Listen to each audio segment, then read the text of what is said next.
Juvenile diabetes মানে হৈছে type 1 diabetes, যিটো আপোনাৰ ধৰক এনেকুৱা 18 ইয়াৰ্ছৰ তলৰ মানে টিন এজত দেখিবলৈ পোৱা যায়।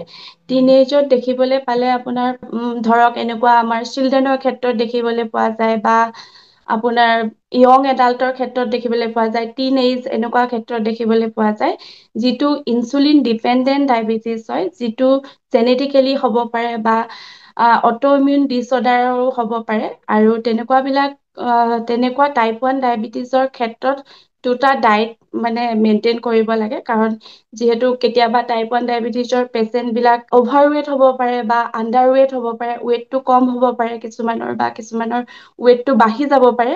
ৱেইটটো যিবিলাকৰ বাঢ়ি যায়, অভাৰ ৱেইট পেচেণ্টক মই অকণমান low' carbs, moderate protein, low' fat and high fibre food advice কৰিম। আৰু যিবিলাক আণ্ডাৰ ৱেইট হয় তেওঁলোকক মই ইমান বেছিও কাৰ্বছ খাবলৈ নিদিওঁ, নৰ্মেল ৰেঞ্জত কাৰ্বছ আৰু আপোনাৰ অকণমান প্ৰটিনটো বেছিকে আৰু অকণমান গুড ফেট যিখিনি পায় সেইখিনি ফেট আৰু হাই ফাইবাৰযুক্ত তেনেকুৱা জাতীয় বস্তু আমি এডভাইচ কৰিম।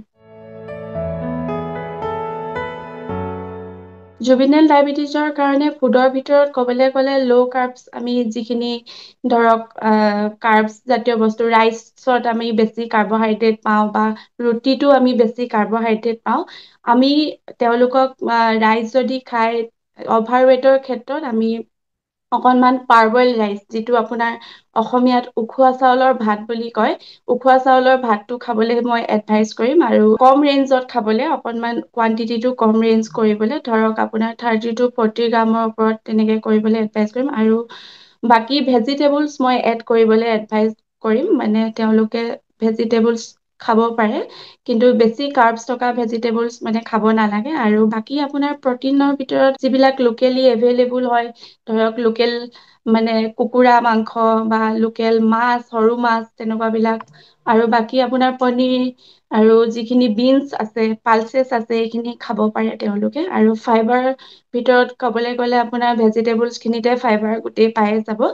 আৰু আপোনাৰ ফেট জাতীয় বস্তুৰ ভিতৰত আপোনাৰ মই কম নাটছ জাতীয় বস্তুবিলাক, যেনে ৱালনাট, আপোনাৰ পিনাট, এনেকুৱাবিলাক বস্তু, আলমণ্ড জাতীয় বস্তু, তেনেকুৱাবিলাক খাবলৈ মই এডভাইচ কৰিম।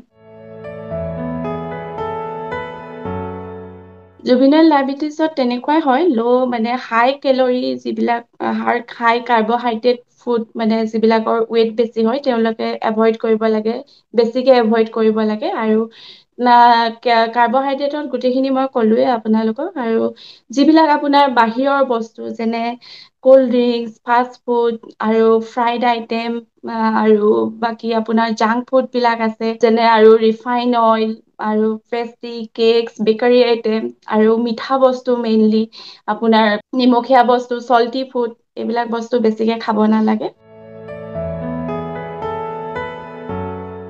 আপোনাৰ জুবিনেল ডায়েবেটিছ বা টাইপ 1 ডায়েবেটিছৰ পেচেণ্টে আপোনাৰ চুগাৰ খাব পাৰে, কিন্তু ডিপেণ্ড কৰিব তেওঁলোকৰ চুগাৰৰ মাত্ৰাৰ ভিতৰত, মানে তেওঁলোকৰ চুগাৰ লেভেল, ফাষ্টিং বা BP বা ৰেণ্ডম ব্লাড চুগাৰটো কিমান আছে। যদি তেওঁলোকৰ চুগাৰটো নৰ্মেল ৰেঞ্জত থাকে, তেতিয়া তেওঁলোকে অকণমান চুগাৰ খালেও একো প্ৰব্লেম নহয়।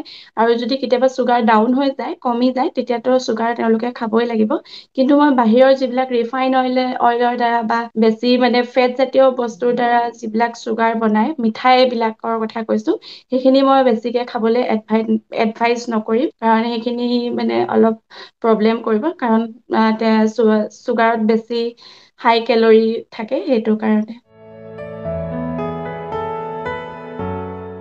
মিল প্লেনিং আৰু পৰ্চন কণ্ট্ৰলৰ ক্ষেত্ৰত ক'বলৈ গ'লে, জুবিনেল ডায়েবেটিছৰ পেচেণ্টে সময়মতে খাব লাগিব, কমকৈ ঘনে ঘনে সময়মতে খাই থাকিব লাগিব। কমকৈ মানে ধৰক আপোনাৰ এতিয়া এজন পেচেণ্টে অকণমান আপোনাৰ ভাতৰ পাৰ্বল ৰাইচটোৰ কথাই কৈছোঁ, কমকৈ হ'লে মানে আপোনাৰ ধৰক এজন পেচেণ্টে 30 গ্ৰামৰ পৰা 40 গ্ৰামৰ ভিতৰত ৰাইচ খাব লাগিব। তেনেকে গোটেইখিনি ভেজিটেবলছ বেছি এড কৰিব লাগিব তেওঁলোকৰ ডায়েটত।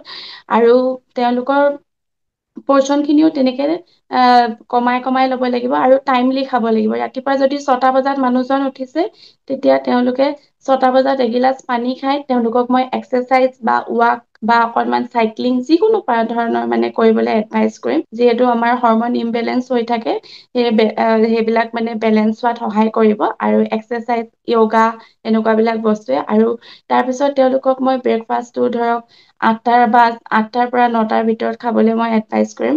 তেনেকৈ মই লাঞ্চটো তেওঁলোকক সময়মতে খাবলৈ এডভাইচ কৰিম আৰু ৰাতিৰ আহাৰটো মই তেওঁলোকক 8:30 মানৰ ভিতৰত খাবলৈ এডভাইচ কৰিম। আৰু মাজে মাজে মই কম কম ৰেঞ্জত ফ্ৰুটছ বা মুড়ি, আখৈ বা যিকোনো ধৰণৰ আপোনাৰ ল' কাৰ্বছ থকা, ল' ফেট থকা আৰু মডাৰেট প্ৰটিন থকা, হাই ফাইবাৰ থকা ফুড মই খাবলৈ এডভাইচ কৰিম।